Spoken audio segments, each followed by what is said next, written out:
These events occurred 2 summers ago in the Grand Teton area. My boyfriend at the time, now husband, let's call him H, was an avid outdoorsman and also served in the military. I was an ecology major and wanted to spend more time outdoors, so he decided to take me on my first backpack, just the 2 of us. For those who aren't familiar, the Grand Tetons are well known for their wildlife, specifically grizzly bears.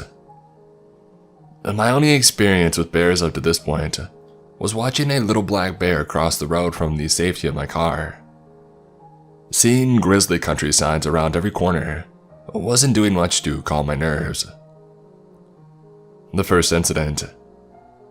My boyfriend looked like Indiana Jones, machete hanging from his belt, large knives attached to each side of his pack, bear spray strapped to his waist. You get the picture. The beginning of our 25-mile journey was all uphill. When in bear country, you're supposed to make noise as to not startle the wildlife by accidentally sneaking up on it. As you can imagine, going up a steep hill while carrying a 40-pound pack makes it difficult to make conversation. We were an hour in, and almost at the top of the ascent. I noticed that the woods had gone completely silent, save for the rushing stream that was to our left of the trail. Silent woods are never a good sign. This usually indicates predators nearby. At this point, I was in front of my boyfriend, and we were about to crest the hill. For the past 20 minutes, we had not said a word to each other, having been too tired to speak. We noticed the silence at the same time, and gave each other knowing glances. I came up over the top of the hill, and immediately froze. Sitting not 10 feet in front of me, in the middle of the trail, was a grizzly bear. My husband wasn't aware yet, as he was behind me, so I did the first thing that I could think of. While still in my frozen stance, I managed to take my arm and started flinging it wildly behind me, trying to get my husband's attention. I was too terrified to speak. The bear went from sitting to all fours, not looking away from us once. H quickly swung me around so that I was behind him, and he just started yelling. Being in the military, he knows how to yell. But the grizzly wasn't quite fazed, as it started to walk slowly towards us. At this point, I was on the verge of passing out from terror. The bear was about 5 feet in front of us when we heard a loud crack, coming from the woods to our right. The bear heard it too, and he bolted towards the stream. A second crack boomed again, this time much closer than before. H said, "It's probably just some falling branches," but we both knew that wasn't the case. At this point, we were walking quickly up the trail in an attempt to create some distance from the grizzly bear and those strange noises. I felt the hairs on the back of my neck stand straight up, and at that same moment, H stopped moving in front of me. He turned around to look at me, and I turned to look behind me. To this day, we are not sure what we saw. Back where we were standing was a large, black or brown mass. It looked to be 3 times bigger than the already large grizzly that we had just seen a few moments before. Its back was facing us, and then it stood on its back legs. It looked similar to a bear, but something about the shape was just off. At this point, it was probably stupid to run away, but that is exactly what we did. We were aware of heavy footsteps behind us, but neither of us looked back. The footsteps eventually faded. At this point, I was a mess. H was doing his best to console me. "Honey, this is extremely unusual.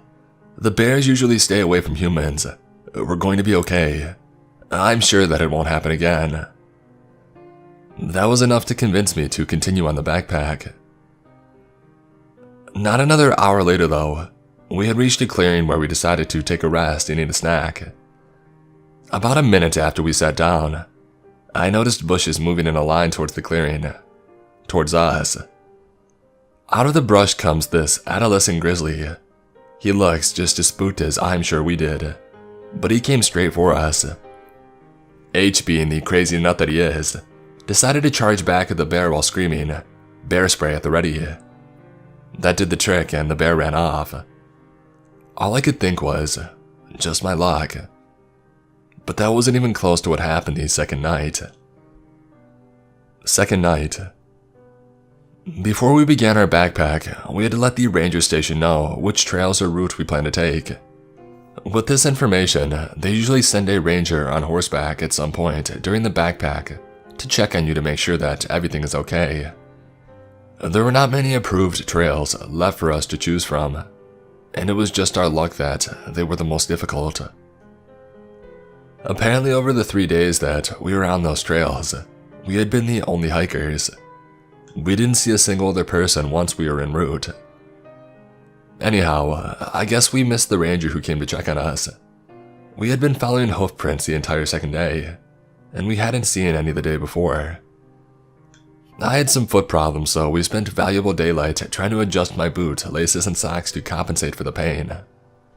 When we started on the trail again, we had maybe an hour or two left of daylight, and in the woods, it gets dark fast. I was exhausted, and it was now dark out, and H was the only one with a working headlamp, as mine wouldn't even turn on for some reason. We needed to find somewhere to set up camp, and we still needed to eat. It was freezing and the wind was blowing. It was creating a howling sound as it rushed through the trees, which made it difficult to hear or discern any other sounds coming from the woods. After another an hour of hiking through the dark, we found a clearing. Well, it was more like a bowl. It looked to be about 200 meters in diameter, with the sides being 10 meters down from the trail to the bottom of the clearing. This place was strange and we both felt it, though he didn't tell me how freaked out he was till after we had left. There was no moonlight, so all we had was the illumination from his headlamp, our small camp stove, and the flashlight that I had fished from my pack. Half of the trees were dead or fallen, just in the bowl. The vegetation everywhere else was very dense. To help alleviate my anxiousness, he started playing Ninja Sex Party out of his portable speaker. This didn't help much, as it just echoed off the trees, creating a dissonance of sounds. He also thought that it would ward off any predators nearby. This is when we knew our anxiousness wasn't paranoia. The silence was back. There hadn't been a single bird chirp since we had arrived at the clearing. It also may have to do with the obnoxious music, but because of our previous experience, we decided to turn off the music and head into the tent. Also, it was freezing. As soon as we were situated in our sleeping bags, we heard deep cracks and thuds echoing from beyond the tree line. Falling trees, maybe. There had been a lot of wildfires and very little rain this season. And then a thud. We both froze. That sound wasn't an echo. It came from inside the clearing. Definitely not a fallen tree. And then the thud again. It came from right outside our tent. We both stopped breathing. H's hand found mine and we clung to each other, paralyzed. Something dragged across the outside of our tent, making an indent as it went along. It was thin, almost like a finger. "What is it?" I whispered, shaking. "I don't know. It shouldn't be a person. We're the only ones on this side of the mountain." I was trying my hardest to stifle sobs, trying to listen to what was outside. I could hear steps, but I couldn't decipher what it was. The steps stopped, and then the whole side of the tent was slowly pushed inwards. At this point, whatever was outside knew that we were inside, so I shined my flashlight at the side of the tent. What I saw made my blood run cold. It was the shape of a human face pressed into the tent wall. I could make out the nose and an open mouth. Each time they breathed, it made the tent around their mouth billow in and out. H said, "Forget that," and he pulled out a Glock from a sleeping bag. He cocked it, and the sound shattered the silence. The face pulled back, and we heard fast footsteps heading towards the edge of the clearing. We didn't leave the tent until the sun was shining the next morning. The first thing we noticed was the smell of urine. We came out of the tent and we looked around. Whoever it was had peed on our coals that we had left in the fire, leaving a disgusting stench of evaporated pee. Footprints surrounded our tent, circling around multiple times. Muddy handprints decorated the outside of our tent. We think it was mud anyway. Wildlife is not the most dangerous thing in the backcountry. This happened last year in Virginia, and is also the reason that I never backpack alone anymore.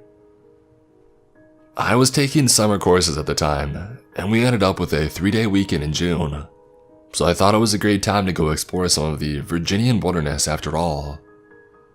I did a Google search and found a state park with a trail that looked nice, and I let my roommate and family know that the trail I would be going on. When I got close to the park area, I saw a little outdoor shop where people hiking the Appalachian Trail stopped. I went in to grab a map of the area just in case that I got lost.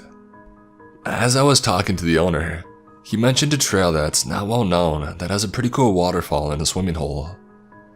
This piqued my interest, so I had him show me on the map. It took me outside of the state park, but he said it was a great place to go. I paid for the map and I thanked the owner. I texted my roommate and my parents about the new trail, and I parked my car and I set off on my adventure. I should note that the waterfall was going to be the side trip of my journey. I was planning 3 days and 2 nights. I started on part of the Appalachian Trail, and it was pretty packed with people, and some of them were really fun to talk to. As expected, I got further and further from the main trails and I saw less and less people. Around early afternoon, 3 miles from my destination, I noticed that it was unnaturally silent.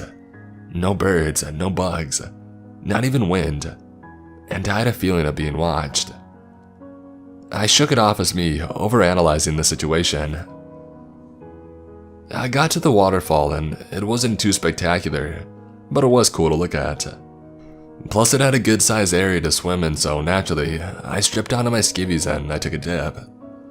It was pretty refreshing. As I was getting my clothes back on, I started whistling to myself. But that's when I heard something whistle the same tune back. I thought it was just a bird copying me, so I went back and forth with it, and it would repeat whatever I whistled. I thought it was pretty neat. As I was setting up camp, I couldn't shake this feeling that I was being watched again. Like I would get goosebumps and my hairs would stand up. As night fell, I built a small fire and I lit my jet boil to make dinner. As I did this, I became hyper aware that again, there was no sound, just deafening silence. Some part of my brain was telling me that I was not safe and I needed to leave. But I ignored it and I crawled into my tent with my flashlight and a book. I went to sleep without incident. When I woke up the next morning, my sight was trashed. My camp stool was nowhere to be found. My bear bag with my food was cut down, and the contents were thrown across the site. My first thought was a crafty animal chewed through the rope and got to the bag. But I looked at the rope and it was cut with something very sharp. Plus, none of the food was even touched. I also noticed bear footprints all around my campsite. Keep in mind, I'm at least 6 to 8 miles from the road. As I was looking at the mess, I heard a branch snap off in the distance and I turned to look in that direction. I saw nothing, but I heard that whistling again. My whistle from yesterday. But it sounded different, more sinister. It made my hair stand up on end. And this is when I listened to my instincts and I got the heck out of there. It sounded like it was a little off in the distance, so I packed up my camp as fast as I could. The whistling got closer as I finished stuffing that tent into my bag. I didn't bother with putting anything away properly. The whistling was incessant and sounded like it was coming from all directions. I got fed up with it, so I stood up and I yelled into the woods, "Shut up, and what the heck do you want?" It stopped whistling, and it was quiet for a moment. And then it repeated what I said, in my voice. It sounded just like me but distorted, like it came from an old TV. After I heard this, I immediately threw my pack on and I ran the direction that I came. I heard it moving just behind me fast, switching between the whistle and my voice. It felt like it was toying with me, not coming too close but not being too far. Eventually, it sounded like it got further and further away from me, and then it stopped suddenly. When it stopped, I stopped and turned around. I wish I didn't because I heard the most bone-chilling screech ever coming from right next to me. And that's when I started running again. I didn't look, I only ran. Less than half a mile, I ran into a couple that was also backpacking. They saw the look of terror in my face and asked if that was me that screamed, and asked if I was okay. I told them about what happened and they decided not to go down where I just came from. We moved to a more populated trail as quickly as we could. As soon as I got back in my car, I drove to one of the park ranger stations and reported what had happened. Since the site was off park grounds, they told me it wasn't in their jurisdiction but they would send a ranger to investigate. The ranger station's parking lot run right up to the woods, and when I was getting into my Jeep, I heard that same tune coming from the woods just in front of me. I never drove so fast in my life. When I told my roommate why I was back after only one night, all he said was, "Bro, I'm never going camping with you." Last summer, a good friend and I embarked on a backpacking trip through the White Mountain National Forest in New Hampshire. As fairly experienced day hikers, we felt comfortable in the Whites for our inaugural overnight trip.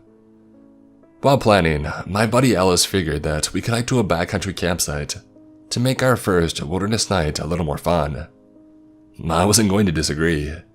Beautiful views, historic trails, and protected night in the dry river wilderness.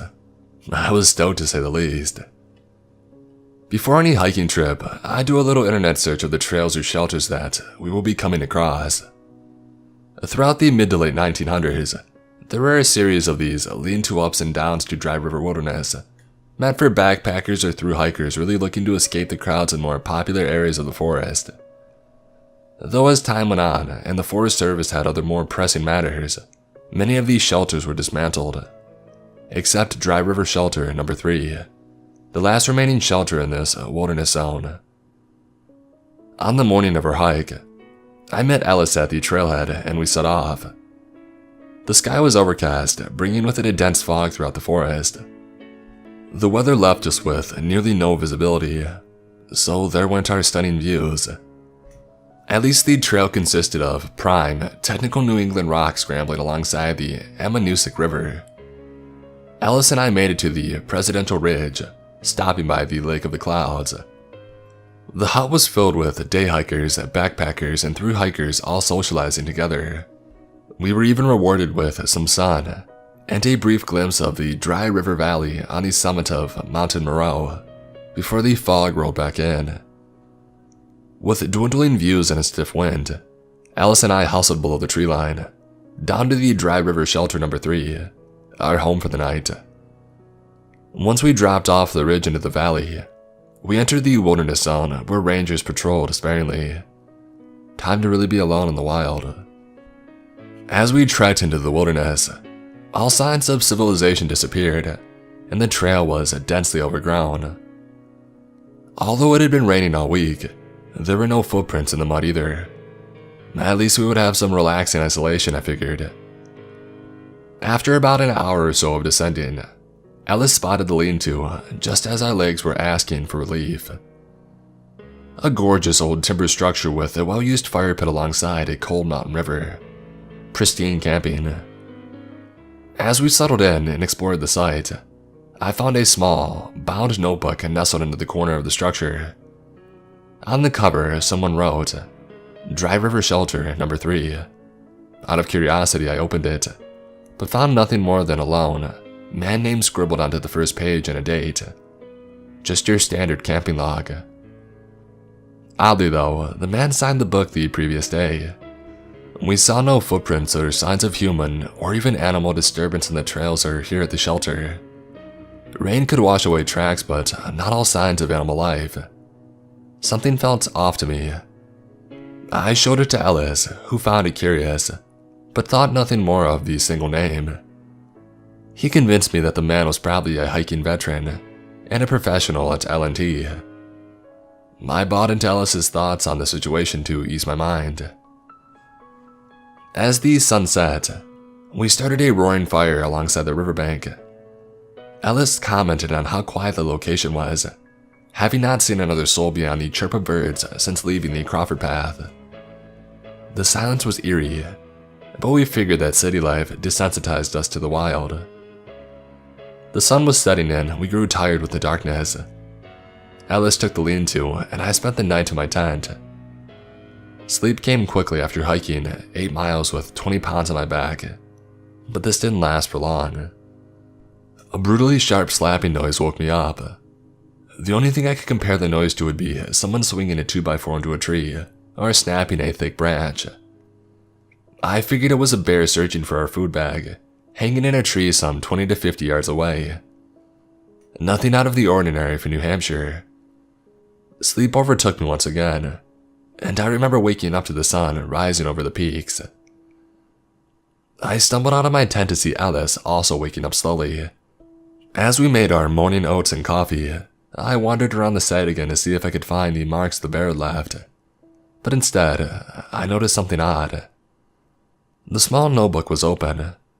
I swear that I'd put it back where I'd found it, closed in the back corner of the shelter, not open on the floor. Hey Ellis, were you checking out this camp log last night? Nah, I passed out, man. It's not like there's anything to read in it anyways, he responded. You sure? I commented as I bent over to pick it up. The lone hiker's name was not so lonely anymore. At least 20 more names filled the pages. The lone travelers whose name was originally on the first page could now be found several pages deep within the notebook. I tossed it to Ellis, whose face instantly dropped the second his mind registered what was on the page. Great. Now I knew it wasn't just some dehydration delusion of the previous day. Dude, we must have been seeing things last night. There is no way we missed all of those names. How could we? Ellis said. This is when I began to tell Ellis about the slapping noise that I heard during the night. I received nothing other than instant denial. These sounds were not the result of some hooligans or backwards crazies harassing us. Ellis was convinced. Rather sternly, he commented, It's a bear, Jack. It's just a bear. Let's go now. And well, go we did. Ellis led us out of the site and on our way home, not 10 minutes later. A year has passed and I'm still not quite sure what happened during our night at the Dry River Shelter number 3. The memory of seeing a single name written on that front page of the notebook is so crisp in my mind. I couldn't have mistaken it. Could I have mistaken the noises I heard and the new additions to the book? Ellis feels the same way about the whole scenario. What do you think? Could we just have been too dehydrated and delusional? Or were we not welcomed by the New Hampshire wilderness?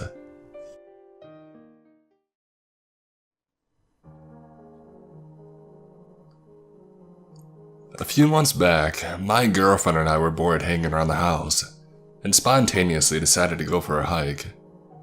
We don't go hiking often, but the idea appealed to both of us. And even though there was only about an hour left of light, we figured we had enough time to enjoy a hike before it got too dark.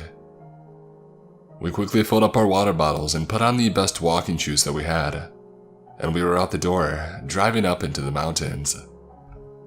Around my area, there are many hiking trails, with the variety of trails increasing as you go up into the mountains. We tended to stay around the base of the mountains in the occasional case of us hiking, where most people would still be walking, but we wanted to change things up and progressed further up the mountain road to a trail a friend of mine had mentioned. We kept in mind our time and figured that we could hike for a bit, and simply enjoy the new environment for us, and finish up before it was too late. We arrived at the trailhead and see that there are no cars left along the road where the trail commences, but didn't think much of it due to the time. We still had a good 45 minutes until dark, so we continued on. We start walking down a fairly steep hill that then recoups the elevation at the bottom, with an equally steep hill that you have to ascend. We reach the top and then it's smooth sailing from there. We see a lone coyote off the trail a ways off, and some rabbits, and I made a quip about how those rabbits might need to be careful with that coyote lurking around. She playfully hit me for that one. Approximately less than a mile into the trail, we see a large fallen tree that made a bridge over a dried riverbed, and decided to take a rest and climb around on it and take pictures. We were there for about 10 minutes and then resume hiking. We continue on the trail for a short distance, until she hears a rustle in the trees behind us. We stop, mildly spooked due to the assumed size of whatever made that rustling, but continue on, only briefly before she decides she's done, and that we need to head back. It's twilight now, so I agree with her, and we turn around and head back to the car. When we made it back to the fallen tree, my shoe had come untied, so I used the trunk to fix my loose laces, and looked behind us for the first time on the hike. Uncharacteristic of me, but hey, I was having fun, why be paranoid?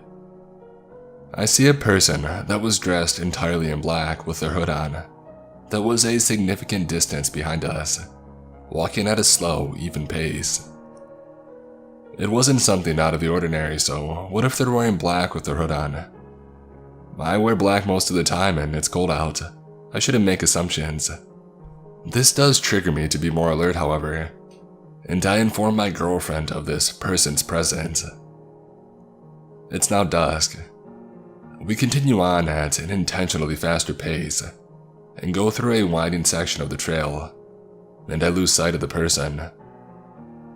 When we come around the final bend of the section, I figure they are far behind us, and that there's nothing to worry about. Sooner rather than later, the person is behind us again, but much closer. Probably 50 feet in comparison to 100 feet before. And we had increased our speed, so this alarmed us. We briskly walk around another bend, and as soon as we come around it, we book it. It seemed to be a natural reaction of both of our parts, as we just started running without a word said to initiate it. We are nearing the trailhead now, with only the hills to deal with. We catch our breaths for a moment, and I turn around again. I see the person seemingly halt a sprint upon noticing me looking back, as if they were trying to uphold the illusion of simply walking. At this point, I shout, "Go!" and we sprint down the hill. What little light was left struggled to make its way through the dense trees surrounding us, and the steep hill proved challenging to run down without a clear path to be seen.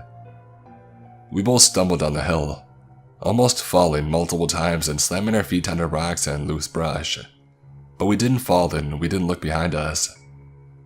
We make it to the bottom, but must continue up the initial hill and then we will have made it out. We persevere up the incline and make it back to our car. I briefly breathe in relief as I start my car, heart pounding and adrenaline racing. As I reverse onto the road, the person emerges at the trailhead, apparently breathing heavily. We finally got a glimpse of him. His hood had fallen off his head, exposing his pale complexion and dead eyes that were only illuminated by a single lantern at the start of the trail. He was holding something in his hand, but it was too dark to see, and I was not interested in sticking around to make out the object. I shift into drive and accelerate as fast as my car could muster, leaving him behind in the dust of the empty side of the road.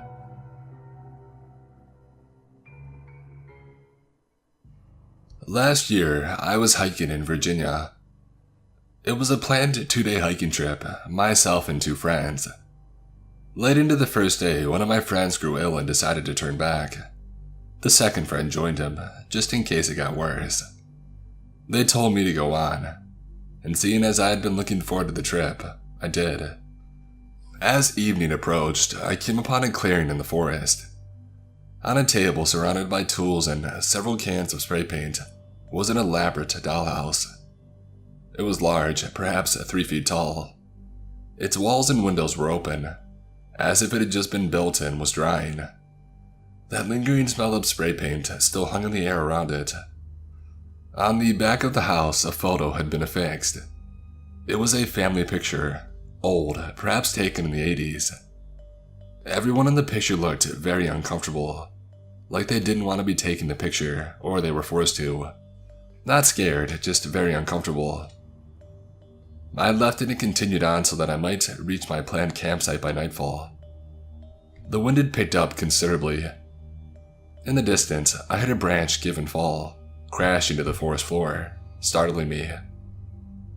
I found my campsite, but was a bit unnerved by the dollhouse in the middle of nowhere. I realized that I didn't want to camp out in the open where whoever was working on it might stumble upon me. I had one of those little one-person tents that stand just tall enough for a person to lay down in. I set it up behind a thick stand of brush, one side blocked off by a tall stand of rocks. I was glad for this, because not only was I now hidden, but the rocks effectively blocked the heavy winds, which had now turned cold as the frigid air tumbled down from the mountains at night. The sound of the wind churned forest was relaxing, and I think I fell asleep right away. Have you ever been awoken by a loud sound and you're unsure what it was exactly, but some remnant of it echoes in your mind for a moment after waking? That's what happened to me sometime later, in the pitch dark. I had the sensation that someone was near. I listened intently, trying to hear over the wind. I heard a man's voice somewhere in the distance, harsh, rapid, and then becoming softer. He was too far away for me to discern what he was saying, but close enough that I could hear inflection and cadence. It sounded like a crazy person scolding himself, and then his voice becoming softer, answering. As I listened, his voice grew louder and louder, until I could hear his clumsy footfalls crashing towards me. He walked by where I was camped, just several feet away from the brush that concealed me. By now my eyes had adapted somewhat to the pale moonlight, but I still couldn't make out anything more than a large, massive shape. He was probably about 6'6", heavily built. He was carrying something long beneath his arm. A rolled-up tent, I guessed. He was angrily talking about someone's face and how it haunted him. His voice then became childlike, and his conversation with himself turned to the topic of cheese and crackers. The dude was clearly off his rocker, that or high on something really good. After a moment, he continued on, his voice receding until I could no longer hear him. I slept little that night afterward. At first light, I butted back the way that I came, back to town. I noticed that the dollhouse was not in the clearing when I passed back by. Whoever the stranger was that night, I'm glad that we did not meet. So, a few months ago, I was out hiking with my friend. We live in the mountains of western Maryland, and we were about 6 miles into an 8-mile loop that we have done frequently, when we decided to take some pictures and eat a snack at a summit. This area of the trail had a park, benches and tables, and a parking lot. We were sitting and talking, and I noticed a man just walking around the parking lot alone. He was walking aimlessly and staring at his feet. What confused me is that he was in jeans and a button-down shirt, not exactly hiking attire. We decided to set off in the last 2-mile leg of the loop. This part goes down a hill to the headquarters of the park, and is cut out of the mountain bank. The end of that leg is the parking lot where our car is. You don't have a lot of visibility from the trail and you have to walk single file. I was walking in front and talking to my friend. I turn to look at her and I see the same man right behind her, following at a rudely close distance. I immediately got a gut-wrenching feeling. I noticed that he didn't have any pack or hiking gear, and he wasn't even wearing boots. Something about his eyes really spooked me. So a bit more walking and he continues to fall very close. I say to my friend that I have to tie my shoe, as a reason to step off the trail and let him pass us, in case he is only following closely because he wants to go faster than we are. She immediately catches on to what I'm doing and we pull over. He looks startled, and she says hello politely. He just stares. This is when I notice that he is carrying a stick. As I'm fiddling with my shoe, she stands between us and he passes us. We wait for him to give some distance ahead of us, but he immediately slows down. We wait for a bit longer and he gets up to the furthest part of the trail that has sight lines to us, and he turns around, looking up at us. We decided that something feels too wrong about this guy, and we don't want to have to pass him again. So we turn around and we walk back up the trail towards the park with the tables and parking. A few minutes of walking up the trail, I look back and I see him walking up the trail too. He's following us. I tell my friend to walk faster.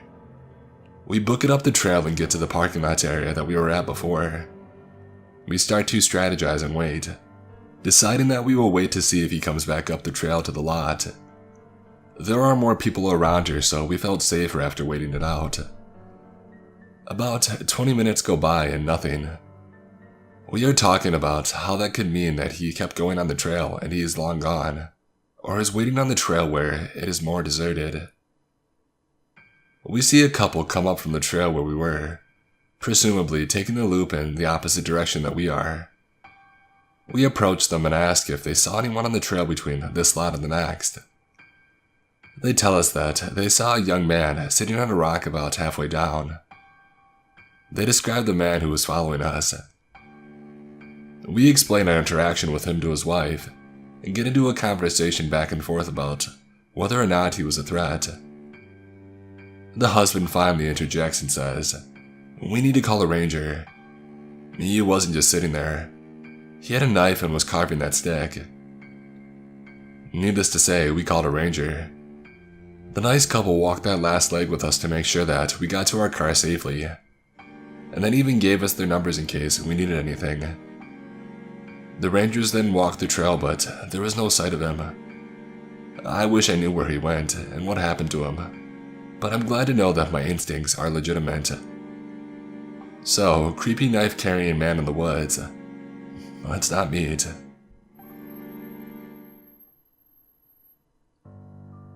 So, it's the summer of 2013. I'm 21 and I just finished my junior year in college. The second week of August, a group of my friends and I go on an 8-day camping trip. It's 7 of us in total, 4 guys and 3 girls. We're camping in a semi-remote campground in the White Mountains of New Hampshire. It was a large campground, but very few other campers were there. There were a few filled sites near the front of the campground, but we purposely requested a site off in the back corner. We were completely by ourselves. During the trip, we planned a whitewater rafting trip for one of the days. We were hiking Mount Washington towards the end of the trip, and thought maybe we would do 1 to 2 other small hikes, with 1 to 2 days of just chilling by the lake at the campground. We also planned on doing plenty of drinking during the evenings. The first couple of days during the trip were fantastic. Whitewater rafting was a blast, everything is going great. And so, it's the evening of our 3rd day. We have a roaring fire going. We're all just hanging out at the campsite, drinking and messing around. It's around 9:30 when a disheveled looking man walks past our site. His clothes are kind of torn and worn out. He had messy, tangled hair, etc. He looked maybe to be in his mid-40s. This wasn't weird though. We all just think that he's another camper doing a late evening stroll around the campground. Around an hour and a half later, we see the same man past our site in the same direction, but this time he's walking slower, almost with a bit of a limp. We're all pretty drunk at this point. I think one of us might have yelled something out to him, but he just ignored us and keeps walking. Mildly strange, but still, it's probably just someone who wanted to take a long walk. We wrap up the night at around 1:30 or 2. The fire is dying down and we head back to our tents. I usually love sleeping while camping. I usually find it extremely peaceful, but for some reason, I was having trouble sleeping this night. I get up to take a piss in the woods, and when I do, I see a faint light maybe about 50 to 75 yards ahead of me in the woods. It looks like a dim flashlight or something similar. I decide that I want to investigate. I go back to the tent. One of my other buddies is still awake, so I tell him about it. We get up to investigate, and when we do, the light is no longer on. Feeling a little unnerved, I shine my flashlight around the woods a bit, but don't see anything, so I decide maybe my eyes were playing a trick on me. Before and I head back to bed. Sometime later that night, I wake up to a terrifying scream. It was Sarah, one of the girls that we were camping with. I jump out of my tent as quickly as possible and nearly run into her as she's running back into our site. She's still screaming. She screams that there's a man standing in the middle of the woods. Now our whole party is awake and freaking the heck out. I try to calm Sarah down enough to get her to explain what actually happened. She says that she went to pee in the woods and saw the man from earlier just standing about 15 feet from her, not moving like a statue. We're all freaking out, yelling, screaming, making a giant commotion. I'm internally freaking out too, but try to calm everyone down enough so we can actually do something. We obviously decide to get the heck out of there. We frantically take down our tents, basically just ripping the poles out and throwing everything into the back of our cars. And then we sped out of there. It's around 4 a.m. We're in 2 separate cars and decide to just drive away from the campsite and try to clear our heads. Eventually at around 5:30, we find a small diner that's open and decide to head in for some breakfast. We all have different theories about what the heck just happened. Some of us think that we just ran into a homeless guy who was camping out in the woods and was surprised by us. Some of the girls think maybe he was purposefully stalking us. Either way, none of us are comfortable staying at that campground again. I head back to the front desk of the campground with 2 of the other guys. We explain what happened, and the guys at the front desk actually seemed to believe us, but said that there was definitely no other campers currently that fit the description of the guy. They were insanely nice about it though, and actually refunded most of the remainder of our stay, which astonished me. As a group, we decided that, forget it, we weren't letting one freaky guy ruin our trip. We find another campground a good ways away to stay in. Fast forward 2 days, we're hiking Mount Washington. We get up really early and get to the mountain at around 7:30 to start hiking up. We're a little over halfway up the mountain when we see the very same guy I'm hiking down, though this time he looks much better. His hair isn't crazy. His hiking clothes are relatively clean. We're all just frozen. A few of us let out a surprised scream. He just strolls past us with a massive grin. Luckily, there are enough hikers nearby that nothing could really happen. We decide to continue hiking up anyways, since he was headed in the opposite direction, and hope that we just never encounter him again. We did finish the hike and luckily didn't see him. After that, we did decide to cut the trip a couple of days short. Looking back on it, we've all come to the conclusion that we were likely being stalked in some way. If it was just some homeless guy in the woods near the campground, what the heck was he doing hiking down Mount Washington a couple days later? It was a pretty unnerving and bizarre experience for sure.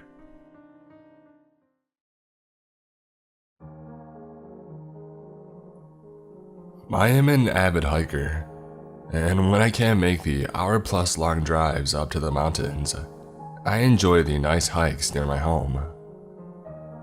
This one particular hike near my home is 5 miles in many different directions, like a Goosebumps book of sorts for hiking. You can only see the trees and the greenery on one hike, or a massive waterfall on another, follow the river on another, see the abandoned and dilapidated mills from decades ago, etc. I went to the waterfall this time. I was about 2.5 miles in and I sat down and did some work, enjoying the serenity. When I was ready to leave, I looked around and saw a family, a father, a mother, and 3 kids near me. I packed my things back in my day pack as they left. I am a major people hater. I prefer to hike in areas where there are no people for miles. I chose to go a different way back to the trailhead than the way I came because I didn't want to run into this family for the next 2.5 miles. I checked my map on my cell phone. and found a route that I could take back that seemed remote enough. I immediately noticed that this trail was not man-made, but just probably what was left after some flooding. It was going upriver away from the waterfall, and I was so close to the river. All I had to do was walk out onto a bent tree and I could touch the water. It was a very thin trail, not big enough for people to walk side by side, and it was covered in thick roots.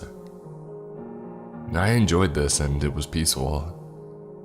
I passed them girls who had hooked up hammocks to read in about 20 feet to my right, after I had hiked this little path for a while, and I had nothing but the sound of the slow-flowing river to my left, until I heard lots of footsteps coming from behind me. I didn't want to deal with the people behind me, so I stepped out onto a tree that hung over the river and waited for them to pass.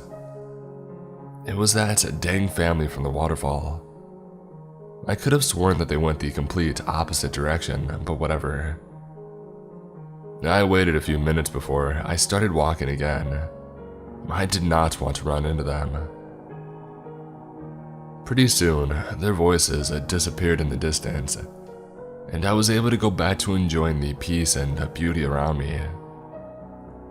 I hiked for another 5 or so minutes when I had to turn a sharp corner around a boulder at a major bend in the river. This man, the father, was standing there on the other side, crouched down, like he wanted to scare me. I screamed and he laughed. I got really angry and I noticed that his family were nowhere near us. I yelled, "What the heck is wrong with you?" at him, not bothering to control my anger being snuck up on by some stupid human. But he wouldn't stop laughing. I realized that I was dealing with an idiot or a psychopath and I didn't want to deal with either. So I turned around and I booked it. I could hear him behind me, following me. He wasn't a very big man. He stood about 5'6" and was around 180 to 200 pounds. But he was keeping pace about 20 feet behind me. Let me tell you that this path is not for running. I very nearly went sideways into the river a few times, but this gave me a few ideas too. The routes that I could mostly handle. I knew the terrain in the park pretty well. As long as I focused on my quickly placed steps around the thick root systems and keeping my balance, I could make it. I was running backwards towards the waterfall, downriver, where surely there would be people around. It was a straight shot. But then, I remembered the hammock girls and I remembered that they were slightly hidden, and if I picked up the speed, dude behind me would miss me turning because of the natural curves of this path. I sprinted on the trail and I burst into the hammock girls area. I sputtered out a quick and quiet explanation. A man following me, and they hid me behind the lowest hammock. Took us 5 to 10 seconds max to set up, and the three of us watched as this guy ran past not long after I was safely hidden. I stayed with the girls for another few minutes just to be safe, explaining the situation, catching my breath, and then went back the way that I came from, upriver. I did not want to run into this dude again. Oh, but you think this is over? No. As I again hiked upriver on the trail, my original remote path back to the trailhead, I tried to calm myself down. I just couldn't get my mind to stop thinking that I was being followed. I just tried to hurry and get out of there as fast as I could. I turned a sharp right at the boulder that the man was hiding behind before, and kept pushing through the rough trail. I tried to focus on the sound of the river that was still to my left, but I couldn't get the sound of my heart out of my ears. And then crunching. The sound of my pounding heart morphed into the sound of footsteps in an instant. I realized that I was being followed again. I looked back and guess who? This dang father again. I got mad as hell. I stopped and turned around. I yelled at him to stop following me, and I screamed bloody murder at him. I yelled profanities at him. I threw a dang pine cone at him. He smiled a toothy grin and kept walking slowly towards me as it bounced off his shoulder. He wasn't fazed by any of it. He just kept smiling as if we were an old friend. What he did not know is that I am an Army combat veteran and a domestic violence survivor. I have PTSD from both, and I have skills that many don't have. Dude chose the wrong girl to mess with that day. I had had enough. I already hate people enough, but this guy was just crossing a million lines into my freaking territory. So I charged at him. He finally wiped that stupid look off his face. I was seeing red at that point because I will not be made to feel unsafe in the only place I've felt safe since I've got divorced or went to war. Forget that dude. Seriously, F that dude. I ran directly at him and knocked him down with the full force of my body crashing into him. I screamed at him as I hit him blindly. I grabbed his hair in the waistband of the back of his pants and started dragging him to the edge of the trail. He was the one yelling at me this time. Every time he fought back, I gave him a swift kick. I gave him several explanations for why his behavior was so stupid, and then I unceremoniously kick-pushed him into the river. I told him to cool off in the water and to not come out until I was long gone.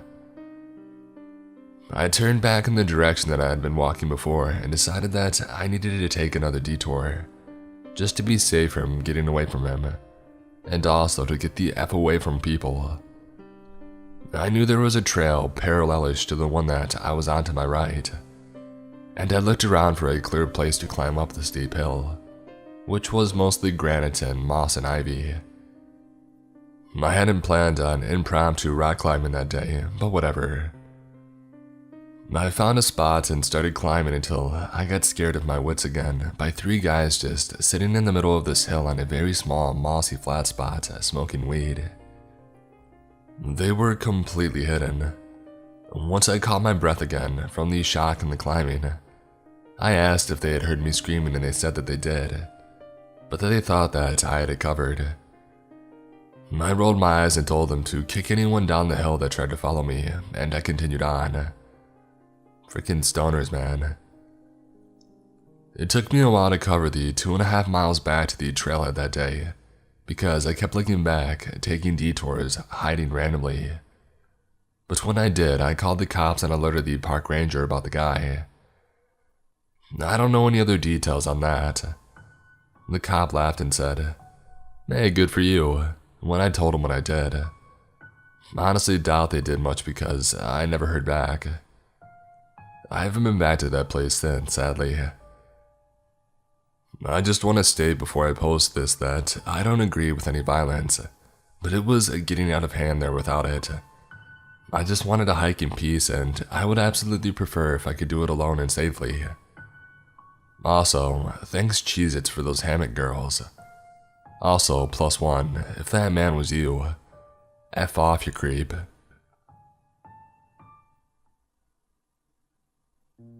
A few months back, my girlfriend and I were bored hanging around the house and spontaneously decided to go for a hike. We don't go hiking often, but the idea appealed to both of us.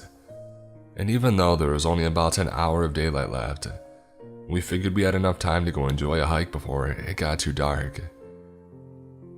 We quickly filled up our water bottles and put on the best walking shoes we had, and we were out the door, driving up into the mountains. Around my area, there are many hiking trails with the variety of trails increasing as you go up in the mountains. We tended to stay around the base of the mountains in the occasional case of us hiking, where most people would still be walking. But we wanted to change things up and regressed further up the mountain road to a trail a friend of mine had mentioned. We kept in mind our time and figured that we could hike for a bit and simply enjoy the nice environment around us, and finish up before it was too late. We arrived at the trailhead and see that there were no cars left along the road, where the trail commences, but didn't think much of it due to the time. We still had a good 45 minutes until dark, so we continued on. We start walking down a fairly steep hill that then recoups the elevation at the bottom, with an equally steep hill that you have to ascend. We reach the top and then it's smooth sailing from there. We see a lone coyote off the trail a ways off and some rabbits, and I made a quip about how those rabbits might need to be careful with that coyote lurking around, and she playfully hit me for that one. Approximately less than a mile into the trail, we see a large, fallen tree that made a bridge over a dried riverbed, and I decided to take a rest and climb around on it and take pictures. We're there for about 10 minutes and then resume hiking.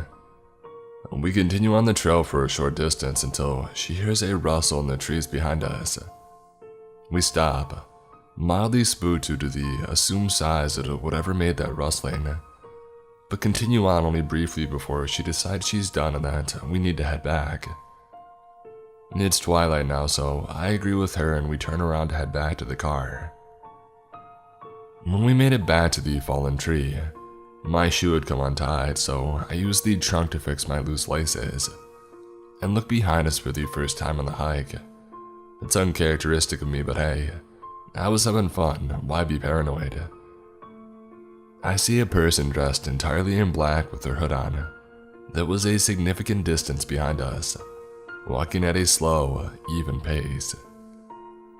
It wasn't something out of the ordinary, so what if they're wearing black with their hood on? I wear black most of the time and it's cold out. I shouldn't make assumptions. This does trigger me to be more alert, however, and I inform my girlfriend of this person's presence. It's now dusk. We continue on at an intentionally faster pace and go through a winding section of the trail, and I lose sight of the person. When we come around the final bend of the section, I figure they're far behind us and that there's nothing to worry about. Sooner than later, the person is behind us again, but much closer. Probably 50 feet in comparison to 100 feet before, and we had increased our speed, so this alarmed us. We briskly walk around another bend, and as soon as we come around it, we book it. It seemed to be a natural reaction on both of our parts as we just started running without a word said to initiate it. We are nearing the trailhead now, with only the hills to deal with. We catch our breaths for a moment and I turn around again. I see the person seemingly halt a sprint upon noticing me looking back, as if they were trying to uphold the illusion of simply walking. At this point I shout, "Go!" and we sprint down the hill. What little light was left struggled to make its way through the dense trees surrounding us, and the steep hill proved challenging to run down without a clear path to be seen. We both stumbled down the hill, almost falling multiple times and slamming our feet onto rocks and loose brush, but we didn't fall and we didn't look behind us. We made it to the bottom, but must continue up the initial hill and then we will have made it out. We persevere up the incline and make it back to our car. I briefly breathe in relief as I start my car, heart pounding and adrenaline racing. As I reverse out onto the road, the person emerges at the trailhead, apparently breathing heavily. We finally get a glimpse of him.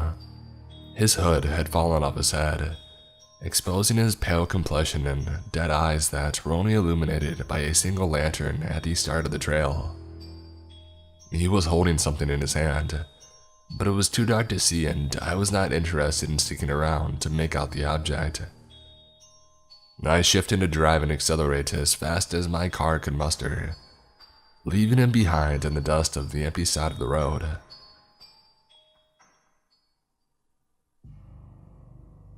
This happened last fall when the weather was cooling down but wasn't too cold.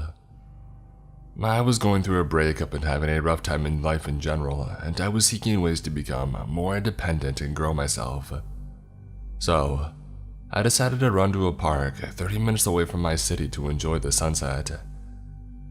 This was in November, so the park was almost completely empty.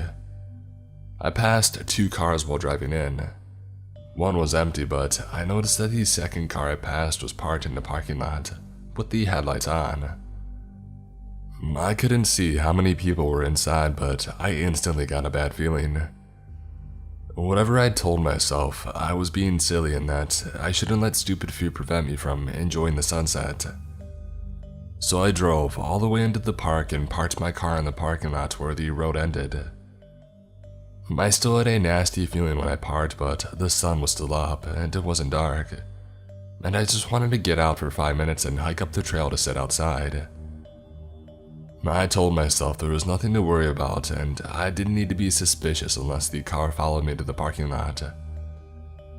I waited a couple of minutes and nothing happened, so I left my car and I headed up the trail.